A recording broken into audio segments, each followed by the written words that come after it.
Bonjour. Dans ce monde, un fruit ancestral confère diverses capacités spéciales aux personnes qui le mangent. Notre protagoniste nommé Light veut devenir un aventurier et rêve de manger l'un de ces fruits. Son ami Lina se demande quel genre de compétences il veut, et Light révèle qu'il en existe plusieurs. Celui qui lui permet de viser parfaitement serait génial, mais il aimerait aussi celui qui le lui permet. Manier en duel des armes puissantes. N'importe quelle compétence de combat serait suffisante pour Light, et Lina souligne qu'il a rêvé de devenir un aventurier depuis qu'il était petit. Lina veut aussi une compétence, mais elle en veut seulement une qui lui permettra d'avoir le même travail. Comme la lumière, ils acceptent de devenir des aventuriers ensemble, mais personne ne peut savoir quelle sera leur compétence. Jusqu'à ce qu'ils mangent le fruit. Le couple arrive finalement à l'église, où ils mangeront le fruit, et Light se prépare pour commencer sa nouvelle vie. Cependant, un peu plus tard, nous retrouvons Light en train de cueillir joyeusement quelques baies. Ce bonheur est cependant complètement faux, alors que Light pense avec colère à la distance à laquelle il se trouve de son rêve de devenir aventurier. Light est obligé de vivre comme un producteur de fruits à cause de la terrible compétence qu'il a reçue après manger le fruit. Nous revenons 3 mois en arrière, lorsque Light est arrivé à l'église. Plusieurs mangeurs de fruits ont été autorisés à cueillir les fruits qu'ils voulaient manger, mais il y avait une règle à laquelle ils devaient obéir. Cette règle dit qu'ils ne peuvent manger qu'un seul fruit de compétence tout au long de leur vie. C'est parce que manger un deuxième fruit de compétence les empoisonnerait et entraînerait une mort certaine. C'est assez choquant, mais c'est une règle que beaucoup ont dû apprendre à leurs dépens. Des tonnes de personnes n'ont pas aimé la compétence qu'elles ont reçue et ont voulu réessayer.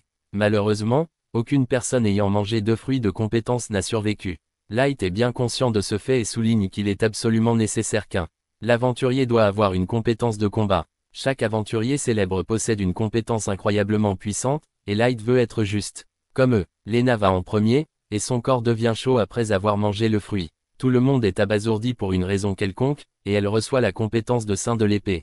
La religieuse responsable n'aurait jamais pensé qu'elle verrait un jour un saint de l'épée en personne, et elle déclare que Lena est une élue. C'est ensuite Light qui arrive et il mord avidement dans le fruit. Il déclare qu'il est temps de laisser sa marque dans l'histoire, mais la religieuse n'est pas impressionnée.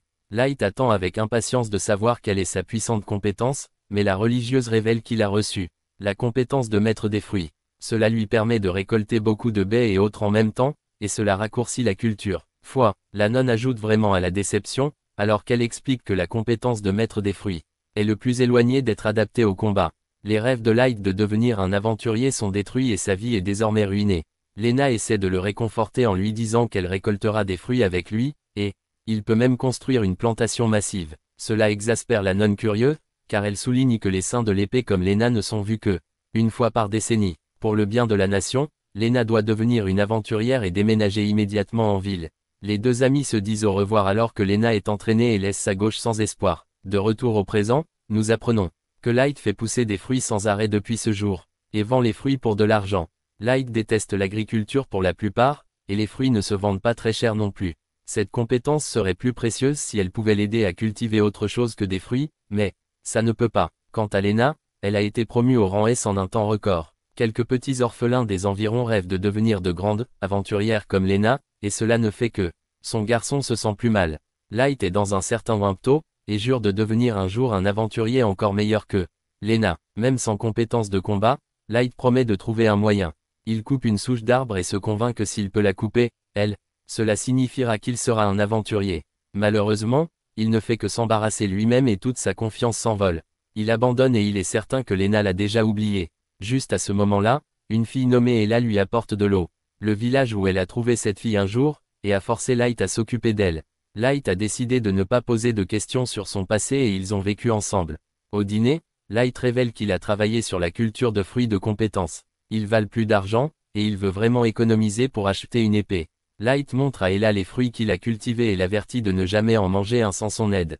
Autorisation. L'enfant stupide n'avait aucune idée de ce qu'ils étaient et révèle qu'elle a utilisé ces fruits dans le ragoût qu'il mange. Bien sûr, Light est horrifié d'entendre cela et se souvient que manger plus d'une compétence, les fruits entraîneront la mort. À ce moment-là, Light commence à ressentir une douleur intense et il se demande s'il va mourir. Il utilise ces derniers mots pour s'excuser auprès d'Ella, car c'est sa faute de ne pas l'avoir dit. Elle à propos des fruits de compétences. Ces discours dramatiques s'interrompent lorsque Light réalise qu'il n'est pas en train de mourir. À ce moment-là, notre garçon est choqué lorsqu'il reçoit une deuxième compétence, appelée le dieu de l'épée. De retour à l'église, cette absurdité est quelque chose qu'elle n'aurait jamais cru possible. De retour avec notre garçon, Ella reçoit également une compétence après avoir mangé le fruit. Comme le voudrait Light, la compétence d'Ella lui permet de voir la compétence de quelqu'un d'autre, et ce que leur compétence peut faire. Son pouvoir révèle que la compétence de maîtrise des fruits rend Light immunisé contre le poison de tous les fruits. Quant à la compétence du dieu de l'épée de Light, elle augmente considérablement sa puissance d'attaque lorsqu'elle est utilisée. Une épée. Bien sûr, Light se précipite dehors pour tester sa nouvelle compétence. Il découvre qu'il est désormais capable de couper facilement la souche de l'arbre. Ce n'est pas tout, car son attaque a presque abattu tous les arbres de la forêt. Light ne pourrait pas être plus heureux, car cela signifie qu'il n'est pas la seule personne au monde entier. Avec 2 compétences. Le lendemain, Light se dirige vers la ville pour pouvoir se rendre à la guilde des aventuriers. Il explique à Ella que l'accomplissement des primes entraîne une récompense qui leur permettra de acheter du matériel et de la nourriture. Light n'est pas seulement venu ici pour l'argent, il a également besoin de découvrir à quel point ses compétences sont importantes. L'aidera dans la bataille réelle. S'il est aussi puissant qu'il le paraît, il pourrait même être capable de surpasser Lina. Light laisse Ella seule pendant qu'il se rend à la réception, et elle prend le temps pour examiner les pouvoirs de chacun. Ella est choquée car tout le monde n'a qu'une seule compétence, et même, parmi toutes ces puissantes aventuriers, seul Light en a 2. Ella veut être utile à Light, alors elle étudie attentivement les aventuriers. À ce moment-là, un type ennuyeux dit que Light l'a heurté, et il se moque de Light pour être le maître des fruits. Le gars s'énerve lorsque Light l'ignore, mais son attaque est facilement bloquée par notre garçon. Tout le monde est stupéfait de voir cela, et Light se rend compte que le simple fait de tenir une épée améliore également sa vitesse de réaction. Le gars nommé Jean dit à Light qu'il a juste eu de la chance, et il part faire des choses idiotes. Aussi, Light a de toute façon des choses plus importantes à faire et révèle qu'il a déjà trouvé un travail. Quelques instants plus tard, nos héros arrivent là où se trouvent les monstres, et il dit à Ella d'être prudente. Ella repère leur premier monstre et utilise sa compétence d'évaluation pour révéler qu'il a des statistiques de défense assez élevées. Notre garçon Light est prêt pour sa première bataille et utilise sa compétence de dieu de l'épée pour trancher Slime en 2. Light s'étonne lui-même de la sensation que lui procure son épée, mais il est clair qu'il en aura besoin pour apprendre à gérer son pouvoir. Light prévoit de couper le slime en morceaux afin de pouvoir consolider la guilde, mais Ella pense mauvais pour ce slime. Light explique qu'ils peuvent acheter 10 pizzas avec l'argent, et Ella change complètement sa mélodie. Son amour pour la pizza la pousse à déchirer ce slime en morceaux. Alors qu'il le découpe, Light entend des gens crier de terreur. Il s'avère qu'il s'agit de Jean, qui est confronté à un ogre géant. L'ogre est incroyablement puissant et le groupe se rend compte qu'il n'a aucune chance de survivre. Light appelle pour demander s'ils vont bien, mais Jean élabore un plan diabolique. Il commence à se précipiter vers Light pour obtenir le hover pour changer de cible, et révèle que les ogres ne se trouvent généralement pas à cet endroit. Le plan de Jean réussit puisqu'il s'échappe et l'ogre pose ses yeux sur Light. Light n'a pas d'autre choix que de se battre, mais il n'a pas peur. Nourrir ce monstre serait une excellente façon de démarrer sa carrière d'aventurier. Light esquive la première attaque de la bête, et maintenant elle l'avertit d'être prudent. Elle souligne que sa compétence de dieu de l'épée ne fait rien pour sa défense, il doit donc l'éviter. Se faire frapper à tout prix. Light prévoit de devenir le plus grand aventurier de l'histoire, alors il prépare son arme.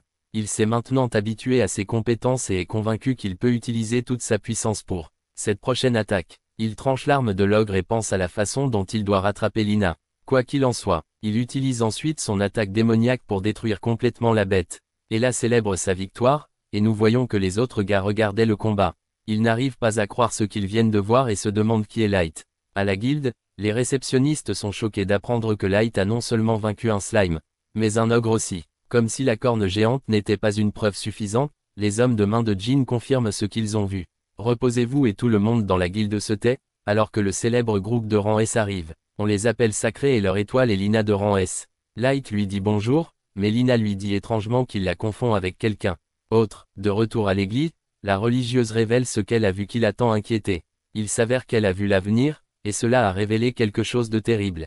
Elle explique qu'une menace formidable qui va secouer le monde vient de naître. L'arrivée du sacré est une grande affaire, et tous les regards sont tournés vers l'équipe d'aventuriers de classe S. À leur arrivée, parmi eux se trouve un gars suave nommé Gross, le bras fort et massif Eric et la flamme déchaînée. Sérum. Mais la plus grande star est de loin l'épée Sainte Lina, qui rencontre un succès particulier auprès des garçons. Quelques-uns de ses fanboys l'appellent, mais après qu'elle les a frappés avec son regard mortel, le chat. L'appel se termine brusquement. Gross taquine sa coéquipière en lui disant de ne pas trop effrayer les petites gens. En voici un parmi la foule qui n'a pas peur cependant, et qui est léger. Light se fraye un chemin à travers la foule et essaie d'attirer l'attention de Lina. Il est excité de revoir sa vieille amie, mais quand il court vers elle, Lina lui lance un regard, et n'est pas impressionnée. Comme un abonné de niveau 3 qui a donné beaucoup trop d'argent à son streamer préféré, Light a été complètement oublié. Lina dit à notre héros qu'il a la mauvaise fille et part sans un mot. Naturellement, Light est choqué d'avoir été rejeté, mais Isla sait exactement ce qui va se passer. Lui remonter le moral en attendant leur paiement pour le travail d'ogre, et c'est du bon vieux temps. Pizza. Light est toujours boudeur après sa rencontre, mais la menace d'Isla de tout manger avant. Il a l'occasion d'y goûter et le fait rapidement se ressaisir. Il commence à entasser des tranches dans son trou à pizza et s'étouffe presque à mort à cause de ses efforts. Un inconnu lui donne quelque chose à boire et lui sauve la vie. Il s'avère que c'est Lina.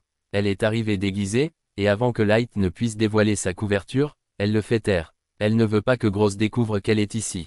Les trois s'assoient ensemble et les filles se présentent. Mais plus important encore, Light veut savoir ce qui se passe. Elle lui dit de se calmer et lui répond en lui posant à son tour la question. Pourquoi était-il à la guilde? Light sourit et déclare fièrement que lui et ses petits pics de vide qu'il appelle un assistant sont en fait des aventuriers. Light est une longue histoire, et Light est heureux de la raconter. À la fin, Lina est ravie de découvrir que son ami a enfin réalisé son rêve. Light dit qu'avec son incroyable compétence de dieu de l'épée, il rattrapera son niveau dans pas le temps. Lina est heureuse de voir que Light n'a pas changé d'un iota depuis la dernière fois qu'ils se sont vus. La lumière pose des questions sur le sacré, désireuse de découvrir à quoi ressemble la vie avec la plus grande fête, mais l'humeur de Lina change à l'évocation de son équipe. Il se trouve que tout n'est pas rose au sommet. Lina explique qu'elle ne travaille qu'avec eux, parce que c'est ce que fait la Sainte Sœur. À commander, elle n'a vraiment pas le choix en la matière. L'argent est bon, mais l'ambiance est mauvaise. Lina l'avertit de rester loin des personnes sacrées, ce ne sont pas les personnes qu'ils pensent qu'elles sont. Cela explique pourquoi elle a prétendu ne pas le connaître plus tôt, mais Light veut savoir pourquoi. Elle n'aime pas le sacré. Lina se souvient de 2 mois auparavant, alors qu'elle et son équipe étaient sur un chantier. Leur adversaire était une vipère géante, terrorisant les habitants locaux. Heureusement, les monstres comme ça sont faibles au feu, donc Gross a ordonné à leur pyromane résident pour faire son truc et apporter la chaleur. Le combat s'est déroulé sans accroc et le serpent a été facilement vaincu par les aventuriers. Mais lorsque le vent a changé, un nouveau problème est apparu, le feu a commencé à se propager aux fermes voisines. Lina a essayé de prévenir les autres, mais Gross s'en fichait complètement. Au bout du compte, la ferme est complètement détruite et les agriculteurs sont ruinés. Gross explique froidement que les cultures peuvent repousser, mais pas les vies. S'ils n'avaient pas fait ce qu'ils ont fait, ce monstre aurait fait mal, on ne sait combien. Beaucoup de gens. Cela ne convient pas à Lina, qui va se plaindre à la Sainte Sœur, mais comme prévu. Elle s'en fiche non plus. Elle dit à Lina que tout ce que l'histoire retiendra, c'est comment le grand parti sacré a vaincu un mal. Monstre. En ce qui concerne la sœur, Lina a fait du bon travail et c'est tout ce qui compte. Depuis lors, la Sainte de l'épée est troublée par l'attitude insensible de ses coéquipiers envers les personnes qu'ils sont censés servir. Light voit comment cela a affecté son amie et lui dit que si elle ne l'aime pas, elle peut simplement se joindre à la sienne. Mais les choses ne sont jamais aussi faciles et Lina doit refuser son offre. Light demande si elle veut vraiment rester avec le sacré, alors pourquoi pleure-t-elle? Embarrassée, Lina se lève soudainement et part précipitamment, laissant Light plus inquiet pour son ami que jamais. Plus tard dans la journée, lui et Ella ont reçu leur généreuse récompense de la guilde. C'est une somme énorme de 10 000 pièces d'or qui laissait la forêt à côté, mais même pas. Tout cet argent peut remonter le moral de Light. Il est toujours préoccupé par le sacré, alors Ella lui dit que s'il est vraiment si inquiet, il devrait simplement leur demander lui-même. Il se trouve que Gross est juste là-bas, en train de s'éclater dans le salon VIP avec un couple de mignonnes et un service de bouteilles. Il est en train de se rétracter sur l'histoire de sa bravoure héroïque lorsque la réception de la guilde est approchée avec une plainte de la part des habitants. Apparemment, lui et son équipe ont accidentellement causé des dommages collatéraux supplémentaires lors de leur dernière mission. Quelque chose à propos de la destruction d'un réservoir. Gross n'a pas le temps d'écouter chaque petit détail et rappelle à la réceptionniste que parfois des sacrifices doivent être faits pour le bien commun. Il dit qu'on ne peut pas s'attendre à ce qu'il surveille chaque insecte sous ses pieds pendant qu'il marche. À ce stade, Light en a assez entendu et fait irruption en exigeant que Lina soit libérée du sacré. Gross le confond avec un autre de ses fans trop zélés et, d'un claquement de doigts, fait appel à la sécurité. Jetez la lumière tapageuse hors du salon. D'autres aventuriers avertissent Light que s'il touche au sacré, il est voué à l'échec. En difficulté avec la Sainte Sœur, ce qui signifierait pas de travail et pas de salaire. Ella s'inquiète pour Light, mais il lui dit que tout va bien. Il sait ce qu'il doit faire maintenant, il y a juste un problème, ils ne pourront peut-être pas manger de pizza. Plus, de retour avec le sacré, l'équipe s'extasie devant leur dernier cadeau de la Sainte Sœur, une douce nouvelle hache. Lina, quant à elle, est dans son propre monde, pensant à ce que Light lui a dit. Prenant sa décision, elle déclare qu'elle quitte le sacré. Les autres sont surpris, Pourquoi quelqu'un voudrait-il quitter la plus grande équipe d'aventuriers dans le monde? Mais Lina est certaine, elle veut être une héroïne dont elle peut être fière, peu importe ce qu'elle est. Elle se dirige vers la porte, mais avant qu'elle ne puisse partir, Gross se dresse soudainement sur son chemin. Il sort ses lames et les place contre sa gorge. Il dit que l'audace de penser qu'elle pourrait le défier et quitter le parti est stupéfiante. Lina cherche sa propre arme, mais Gross lui rappelle que peu importe à quel point elle est bonne. Avec cette épée, elle ne peut rien faire pour l'arrêter, lui et son pouvoir. Se rendant compte qu'elle est battue, Lina se retire. Il s'avère que le pouvoir de Gross est assez puissant, et c'est le pouvoir d'un proxénète. Puissant. Il donne une forte gifle à Lina et la laisse tomber au sol, montrant à quel point elle est psychopathe. Il l'est, quand il lui dit qu'elle et lui seront des héros ensemble pour toujours. Plus tard, les gens acclamaient dans les rues, comme un départ sacré pour leur dernière tâche de sauver. Le jour, Lina suit docilement, essayant de se convaincre que la seule façon pour elle d'aider les gens, c'est de rester dans les parages. Juste à ce moment-là, l'équipe s'arrête lorsqu'elle remarque une silhouette solitaire se tenant sur leur chemin. La lumière est revenue, et cette fois, il ne partira pas tant que son ami ne partira pas avec lui. Il lui dit que lui et Isla partent combattre des monstres. Considérant qu'ils sont complètement nuls dans ce domaine d'aventure, elle devrait les rejoindre et vient aider. Après tout, ils s'étaient promis de devenir ensemble des aventuriers. Gross interrompt et dit à Light de s'écarter car ils ont du travail à faire. En retour, Light dégaine son épée et lance le défi. Lui et Gross se battront pour la liberté de Lina. Il suffit de traiter Gross de poule mouillée pour qu'il morde à l'hameçon et le combat commence. Juste à ce moment-là, avant le début du match, Gross fait savoir à Light que s'il perd, il sera banni de la guilde des aventuriers et la cité sainte pour toujours. Lina est horrifiée parce qu'elle ne croit pas que Light puisse gagner, et Gross est d'accord. Il donne à notre héros une dernière chance d'abandonner maintenant. Isla utilise son Pokédex pour révéler la vitesse surhumaine de Gross. Pour que les choses soient justes, Light pense également à révéler ses deux pouvoirs, mais il y parvient à peine. Le mot est sorti avant que Gross ne soit sur lui en un éclair. Les deux hommes s'affrontent alors que la foule se rassemble pour regarder le duel. Même en le sachant, Light est toujours surpris par la vitesse de son adversaire. Gross déclenche une rafale de coups ultra rapides que Light parvient à peine à repousser. D'un coup de pied, Gross apparaît derrière lui, prenant Light au dépourvu encore et encore. Comme on peut s'y attendre d'un rang S, Gross n'est pas une blague. Même l'ogre n'était pas aussi résistant. Alors que Lina est sur la ligne, Light ne montre aucune peur alors qu'il charge dans l'attaque, mais son coup est facilement contré et à la fin son épée est brisée par l'habileté supérieure de Gross. Le gars surnommé Godspeed se moque du garçon stupide et dit à Lina que si elle jure, s'il lui obéissait complètement, alors il pourrait envisager la miséricorde. Light se remet sur pied et dit à Lina de ne pas s'inquiéter, il va gagner. La confiance de Light semble être plus que de simples mots vides et Lina s'approche de lui. Même Isla dit à Light qu'elle croit en lui et qu'elle sait qu'il gagnera. Prêt pour le round 2, Light lève sa lame cassée et dit à Gross de se dépêcher et d'apporter. Il a des aventures à vivre et n'a pas de temps à perdre avec des gens comme lui. Gross est furieux et décide qu'il devra tous les détruire. Light est prêt, mais le seul problème est qu'il a besoin d'une nouvelle arme. En regardant autour de lui, il aperçoit un homme sur le bord de la route avec un balai à la main. Il court et demande s'il peut l'emprunter une minute. Faire utiliser à son ennemi un simple balai contre lui ne fait que rendre Gross encore plus en colère. Il n'arrive pas à croire à cette blague, mais Light ne rit pas. Avec son habileté, même un simple balai peut devenir une arme sans égale. Il lui suffit de l'imaginer. Gross ne peut plus supporter cette moquerie et se lance dans une autre attaque, fonçant en avant. Avec une vitesse fulgurante, Light réalise que la raison pour laquelle il ne peut pas suivre est que tout ce qu'il a fait jusqu'à présent.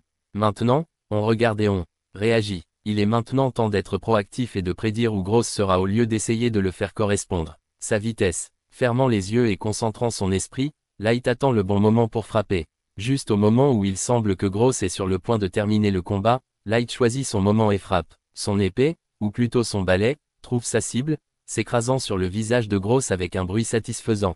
Impact et l'envoie voler. Comme ça, Light a balayé la concurrence et a terminé le duel avec une victoire. Il va sans dire que tout le monde est choqué de voir le résultat, y compris les autres membres de Sacré. Light les prévient que s'ils décident de s'en prendre à lui ou à ses coéquipiers, ils auront là même traitement que Gross. Ceci fait, notre héros se tourne vers Lena. Il lui demande une fois de plus si elle veut se joindre à lui dans ses aventures, et elle est plus. Je suis plus qu'heureux de dire oui. Cela faisait longtemps qu'elle voulait dire ça. De retour à la maison de Lena, Ella et Light s'occupent joyeusement du jardin.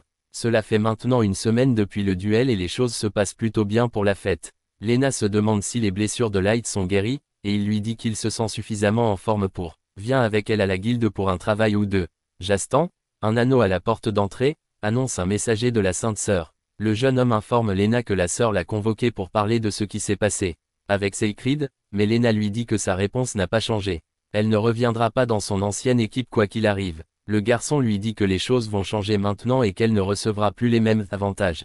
Elle l'a fait une fois. Cela devient clair lorsque les trois partent à la recherche d'un travail à la guilde et trouvent leur sélection. Des offres d'emploi seront limitées. Les seules tâches qu'ils sont autorisés à effectuer sont des choses comme éliminer la source des rats, reconstruire des maisons brisées et sauver des chats perdus. C'est loin d'être la lutte contre des monstres terrifiants, et Light se rend compte que de tels petits boulots ne suffiront pas. Être capable de payer les factures, sans parler de pouvoir s'offrir une pizza, une nouvelle qui plonge presque la pauvre Ella dans le coma.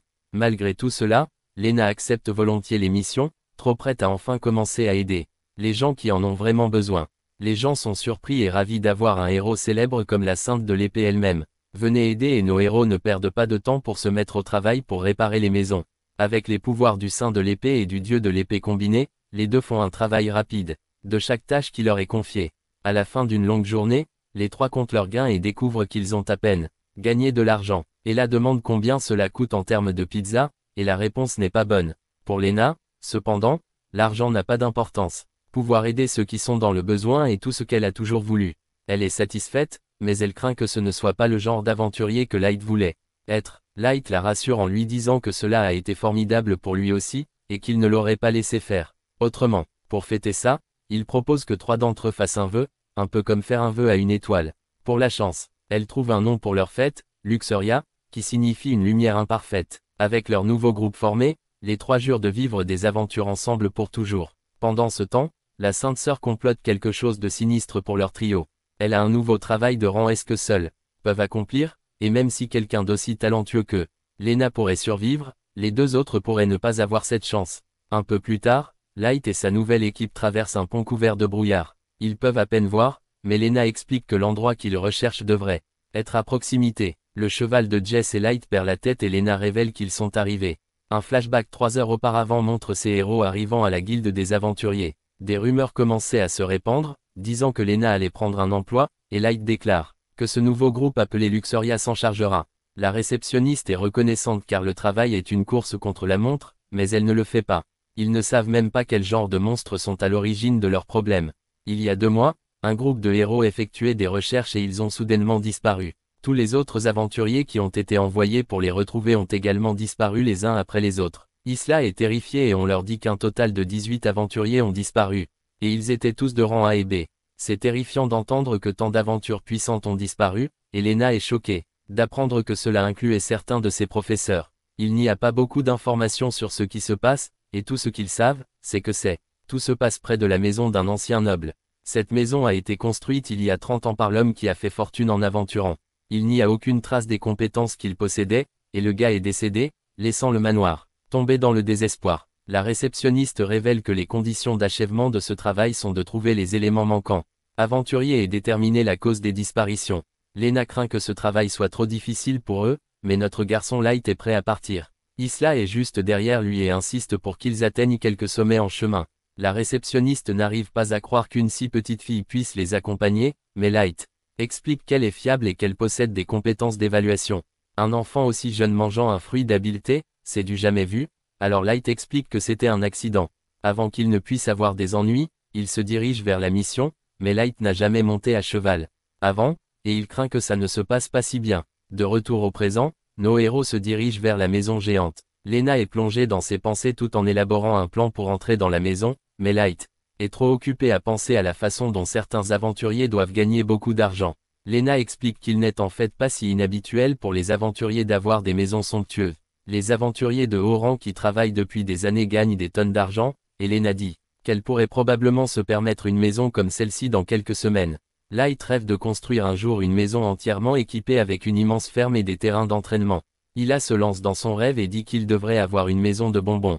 Aussi, son enthousiasme ne dure cependant pas longtemps, car elle tombe de la falaise. Les deux autres essaient de l'aider, mais ils finissent tous par tomber ensemble. Light ne panique cependant pas et utilise simplement la pression du vent d'une de ses attaques pour les ralentir. Ils atterrissent en toute sécurité, mais le danger n'est pas écarté. Les choses prennent en fait une tournure désastreuse, car ils sont entourés de monstres. Light ne peut contenir son excitation alors qu'il étanche sa soif de sang, mais Lena a j'ai remarqué quelque chose. Un examen plus attentif des monstres montre qu'ils portent une armure Ila utilise sa capacité d'évaluation et détermine que les monstres étaient en fait autrefois des humains. Ils sont désormais morts-vivants et ils se multiplient en mordant les autres. Il a dit à tout le monde de ne pas laisser les morts-vivants les toucher, mais Light est trop occupé à se demander si il vient de tuer un aventurier. À ce moment-là, Ila détermine que les morts-vivants ont en fait des compétences. Certains des noms de compétences sont le tir à l'arc, la résistance thermique et le sprint. Cela correspond aux compétences des aventuriers disparus, alors Lena détermine que cela doit être la raison pour laquelle il jamais revenu. Light a du mal à accepter l'idée d'éliminer ses compagnons d'aventure, mais il n'y a pas de temps pour ça. Lena doit le sauver de la transformation en nourriture pour zombies, et elle dit au héros déchu de reposer en paix. Lena explique qu'ils ne peuvent pas simplement laisser les aventuriers comme ça, et la bonne chose à faire, tout ce qu'il faut faire, c'est les envoyer dans l'au-delà. Il y a beaucoup trop de zombies, alors il décide d'entrer dans la maison pour chercher des survivants. Il s'avère qu'il n'y a que des zombies à l'intérieur, et Lena ne perd pas de temps pour les éliminer. Light est étonné en la regardant, car elle passe rapidement d'une attaque à l'autre, selon sur le type d'ennemi. Il explique que le cœur est la faiblesse des morts-vivants, qui ressemblent encore à des humains. Cependant, pour ceux qui ne sont que des os, Lena coupe directement à travers leur colonne vertébrale. Ila ne peut pas croire ce qu'elle regarde non plus, car il est clair que Lena maîtrise la compétence du sein de l'épée. Light poursuit ensuite en disant que l'épée saint et l'épée dieu sont des compétences presque égales. Ce dieu de l'épée est un peu plus fort, mais il ne maîtrise pas sa compétence comme Lena. Lena est à quelques pas devant lui, mais Light refuse de rester là et de regarder. Il saute et montre rapidement ses compétences améliorées. Tout le monde est terrifié quand Ila est attaqué, mais Lena la sauve juste à temps. Light n'arrive pas à croire qu'elle a poignardé la chose juste entre les trous de son armure. Mais Lena dit que ce n'est pas grave. Elle a passé les 3 derniers mois à mener plus de batailles qu'elle ne l'aurait jamais souhaité. Heureusement, Ila va bien, mais Light sait qu'il a fait une erreur. Combattre tout en protégeant Ila est extrêmement difficile, et une seule erreur pourrait finir par être fatale. Light refuse que quoi que ce soit de mal lui arrive et jure de ne plus jamais hésiter. Avant de continuer, Light se demande pourquoi il y a autant de morts vivants. Seuls 18 aventuriers veulent disparaître, mais ils ont vu bien plus de zombies que ça. Quelque chose ne va pas, et ils se demandent tout ce qui s'est passé à cet endroit. Alors qu'ils s'enfoncent plus profondément à l'intérieur, ils tombent sur le portrait du noble. Ils finissent par rencontrer encore plus de morts vivants, et Light est choqué qu'ils soient sortis de leur angle mort. Ce qui est encore plus surprenant, c'est que certains morts vivants semblent agir comme des leurs. C'est comme s'ils avaient leur propre esprit, alors Light dit à Ila de vérifier. Sa capacité d'évaluation révèle alors de manière choquante que ces morts vivants ont été apprivoisés. Quelqu'un les contrôle, et Light remarque des fils attachés aux morts vivants. Ila fait plus de travail qu'elle n'en a jamais fait et révèle que les fils sont utilisés pour transmettre le pouvoir magique. Celui qui les contrôle devrait être à l'autre bout, afin qu'ils suivent les fils. Cela les conduit dans une salle de bal, mais Light n'a aucune idée de ce que c'est. Il suppose que c'est pour jouer à des sports de bal, mais Lena explique que c'est pour des soirées dansantes. Jastan, une voix mystérieuse, les accueille et dit qu'elle attendait un très longue durée. Elle se présente comme Jatania, et elle connaît d'une manière ou d'une autre le nom de Light.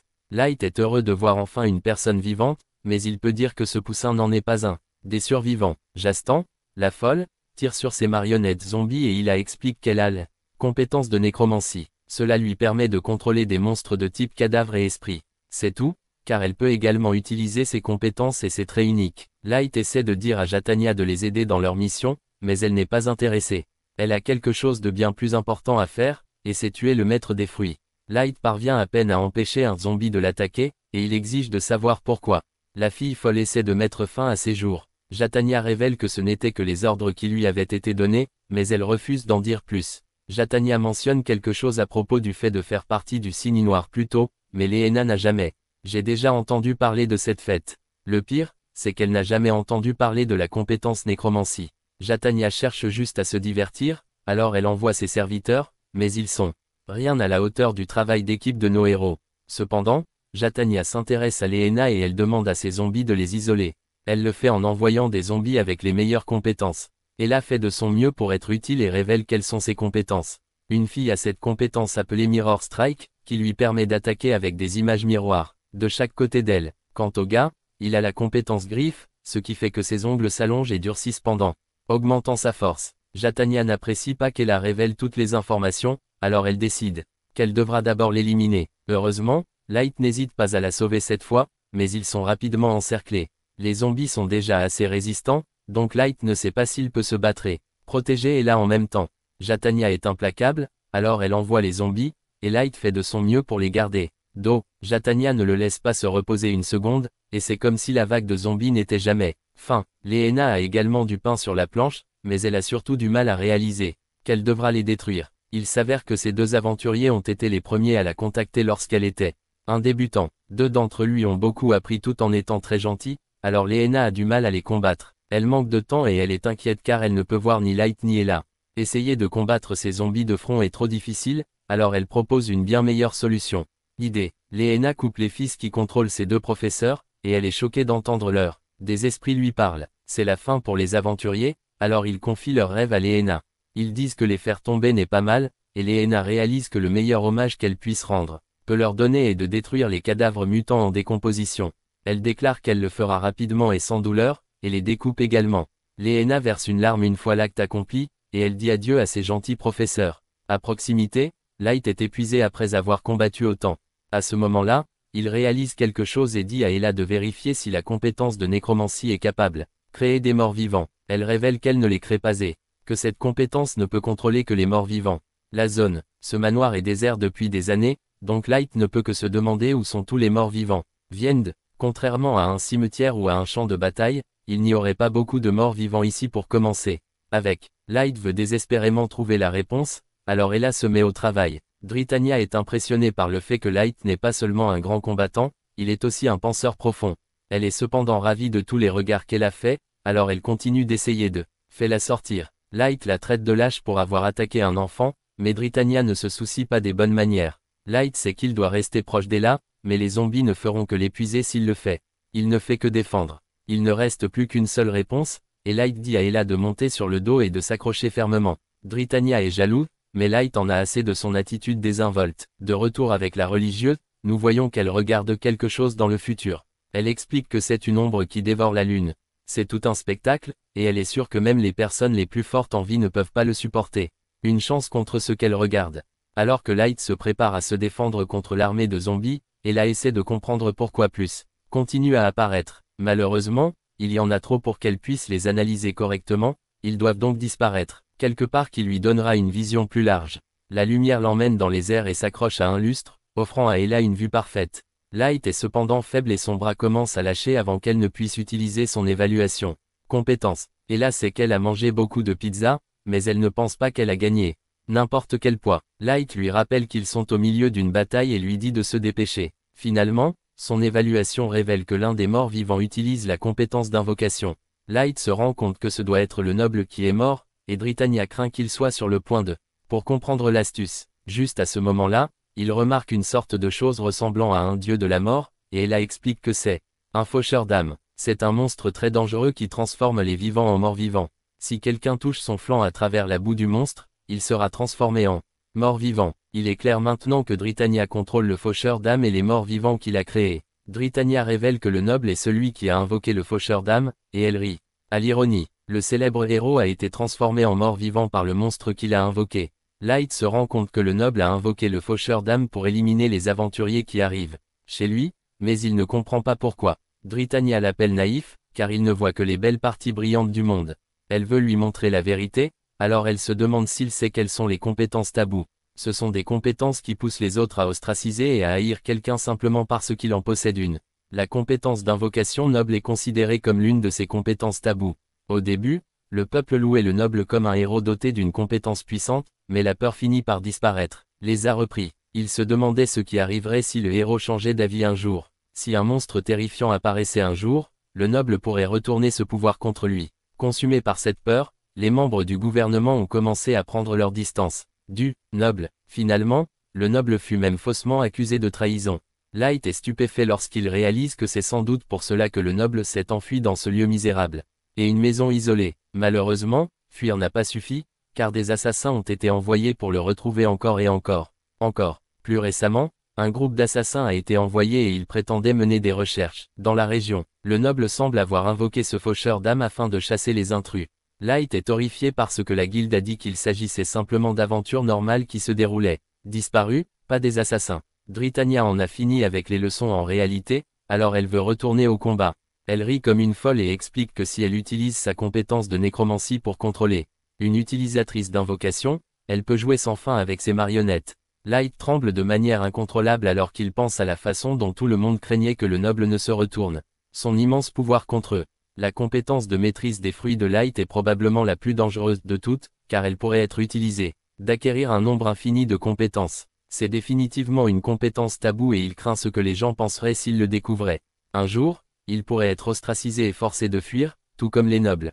C'est à ce moment-là qu'il se souvient qu'il doit protéger Isla, alors il commence à se défendre. En observant les morts vivants, Light remarque que Britannia utilise la nécromancie pour désigner où les morts vivants attaqueront. Isla le confirme et explique que les monstres sous son contrôle ne peuvent que répéter la même chose. Attaquer encore et encore jusqu'à ce qu'ils reçoivent de nouvelles instructions. Britannia ne veut pas leur donner le temps de réfléchir à un plan, alors elle envoie son armée. Pour l'attaque finale, Light est cependant prêt, alors il prépare son attaque de lame de surtension. Britannia a vu cela venir à 1 kilomètre de distance, mais elle est choquée lorsque Light révèle qu'il était agissant simplement comme un leurre. Il déclare qu'il est le véritable adversaire de Britannia, et Britannia est abasourdie lorsque Lina sort de nulle part. Elle ordonne rapidement à son armée d'attaquer le sein de l'épée à la place, mais il est trop tard. Lina a éliminé le faucheur d'âmes. Lina révèle qu'elle ne veut pas mettre fin à la vie de Britannia, elle a simplement une montagne de problèmes. Des questions. Le combat n'est cependant pas terminé, car le noble mort-vivant est toujours là, alors Light s'en occupe, lui avec une attaque. Light lui dit de reposer en paix, mais le noble a un message pour Light. Le noble dit qu'il déteste les compétences et déclare que Light finira par les détester un jour. Aussi, le noble commence à disparaître et Light annonce qu'il ne finira jamais comme ce type. Jaza et Lina paniquent alors que Britannia commence à faire quelque chose. Lina dit à notre garçon de s'enfuir alors que Britannia force le noble à invoquer quelque chose. Britannia exige que le noble montre à tout le monde son dernier éclat de puissance, alors il commence à invoquer quelque chose de massif. Tout le monde regarde alors avec horreur, alors que tous les morts vivants sont sacrifiés, afin d'invoquer un bête dragon géante et terrifiante. Cette créature est encore plus grande que ce que Britannia avait imaginé, mais la bête est incontrôlable. Et ça la renverse. Ella explique qu'il s'agit d'un dragon méchant, mais Lina n'avait aucune idée qu'il existait réellement. Lina n'en a entendu parler que parce qu'ils sont la cible de chasse de plus haut niveau qu'In. Même Estrak Adventure est une tentative. Light pense qu'ils peuvent gagner, s'ils combinent leurs pouvoirs, mais Ella dit qu'ils ne devraient pas même essayer. Le dragon méchant résiste aux attaques tranchantes et ses écailles bloqueront toutes leurs attaques. Attaque à l'épée. Cependant, la confiance de Light est élevée, car il possède une compétence de dieu de l'épée. Il saute pour utiliser son coup de démon, mais son épée finit par être détruite. Light parvient à peine à esquiver le contre, et maintenant il ne sait plus quoi faire. À la seconde où ils essaient de s'enfuir, la bête les éliminera, ils ont donc besoin d'un plan. Elle a cependant ses propres idées, car son seul objectif est de s'assurer que les deux autres s'échappent vivants. Jess et Ella ont une idée et révèlent qu'elle a apporté un fruit de compétence. À proximité, Britannia félicite le noble d'avoir invoqué un dragon méchant, l'un des monstres les plus puissants. Elle dit que même elle ne peut pas le contrôler alors qu'elle s'évanouit, et nous voyons qu'un mystérieux. Un homme est arrivé pour l'emmener. Ella a apporté ce fruit de compétence parce qu'elle pensait que cela serait utile, et maintenant ils l'ont. Pas d'autre choix que de laisser la lumière le manger. Léena lui rappelle qu'il mourra s'il mange un autre fruit de compétence, mais Light révèle à elle qu'il est immunisé contre le poison du fruit de compétence. Il est le maître des fruits et il devrait pouvoir manger autant de fruits de compétence qu'il le souhaite. Léena souligne à juste titre qu'il pourrait acquérir une compétence inutile, voire même une compétence qui interfère avec l'épée de Dieu. Il n'y a cependant aucun autre moyen pour eux de gagner, alors ils mangent simplement le fruit de la compétence. La douleur envahit à nouveau son corps et Léena doit bloquer une attaque du dragon géant. Leila utilise son évaluation pour voir quelle compétence Light a reçue, mais il s'avère que c'est juste une compétence résistante aux bugs. Light se demande désespérément s'il y a une chance que le méchant dragon soit un insecte, mais il n'y en a pas. Léena continue de bloquer l'attaque du dragon, mais elle ne peut pas le faire éternellement. Elle déclare qu'elle retiendra l'attention du dragon, alors Light dit à Leila de lui donner plus de fruits de compétence. Il en demande deux cette fois-ci, car il prévoit de les manger en même temps. Leila craint que quelque chose de mal puisse lui arriver, mais elle n'a pas le temps de discuter, car Léena pourrait mourir. Light mange ensuite deux fruits de compétence, mais il obtient une compétence d'attrape d'armure complètement inutile. Leila adorerait celui-ci pour elle-même, car il fait que les chats vous aiment, mais c'est terrible. Pour la bataille, l'autre compétence est l'augmentation de la durabilité des armes qui fait que ces armes se cassent moins souvent. Cela aurait été utile avant le combat, mais son épée est déjà cassée. À ce moment-là, Leila devient terrifiée, car Light ressent encore plus de douleur que d'habitude. Son corps est en feu et il se rend compte que manger deux à la fois double les effets secondaires. S'il en mange un autre et que ce n'est pas une bonne compétence, alors il ne pourra pas bouger. Pendant ce temps, Léena continue son combat, mais sa lame se brise après sa prochaine attaque. La bête pousse un cri et écrase Laena contre un mur. Laena est en danger car le dragon veut mettre fin à ses jours, alors Light doit tout miser sur le dernier fruit de compétence. Light ressent à nouveau une douleur intense après avoir mordu le fruit, mais cette fois, quelque chose d'étrange se produit. Le méchant dragon s'approche de Laena pour lui porter le coup final, mais Light attire son attention avec le rocher, et il s'excuse auprès de Laena de l'avoir fait attendre. Ella révèle que la compétence qu'il a reçue s'appelle Pixie du sommeil. Toute créature qui inhale les écailles de lutin est endormie. Light envoie son lutin droit vers le visage du dragon, et elle étend ses écailles partout. Le dragon commence à faire des ravages, mais Light se demande pourquoi il ne va pas dormir. C'est parce que les écailles des lutins sont éliminées avant d'atteindre le dragon, donc Light regarde un morceau de son épée et a une idée. Light demande à Ella de vérifier jusqu'où il peut envoyer le lutin, et elle révèle que c'est sa limite, et de 3 mètres. Light réalise alors que s'il veut inhaler les écailles, il doit alors aller plus haut. Les filles sont confuses lorsque Light saisit son épée brisée, mais Light leur rappelle qu'il est le dieu de l'épée. Entre ses mains, même une épée brisée reste une épée. En tenant les pièces, cela lui permettra d'activer sa compétence de dieu de l'épée. Les filles sont alors étonnées lorsqu'il utilise sa nouvelle compétence de durabilité d'arme acquise pour faire l'épée plus forte, et il lance la pièce pour détruire le toit. Ils sont alors stupéfaits lorsque Light grimpe sur les décombres qui tombent, afin de pouvoir atterrir directement sur le visage du dragon. Light se rend compte qu'il est trop près pour pouvoir l'esquiver, alors il libère ses écailles. Le dragon peut éviter de les inhaler, alors Light célèbre après la chute du méchant dragon géant. Endormi, les filles font également la fête, mais Light leur rappelle qu'elles doivent s'échapper. Ils s'assurent de ramasser quelque chose avant de partir et se précipitent hors du bâtiment. Ils parviennent juste à sortir avant que le manoir ne s'effondre, et Light déclare qu'il est temps pour rentrer à la maison. Ils recevront ensuite une récompense et se régaleront d'un bon repas. Ils se précipitent aussi vite qu'ils le peuvent, car Light veut s'assurer qu'il a tout le monde. Maison sûre. Ils arrivent finalement et Light attribue leur succès à Isla. Light dit la même chose à Lena, mais les filles craignent pour sa vie lorsqu'il s'effondre de nulle part. De retour à l'église, nous voyons que Jutania a été ramenée auprès de la nonne.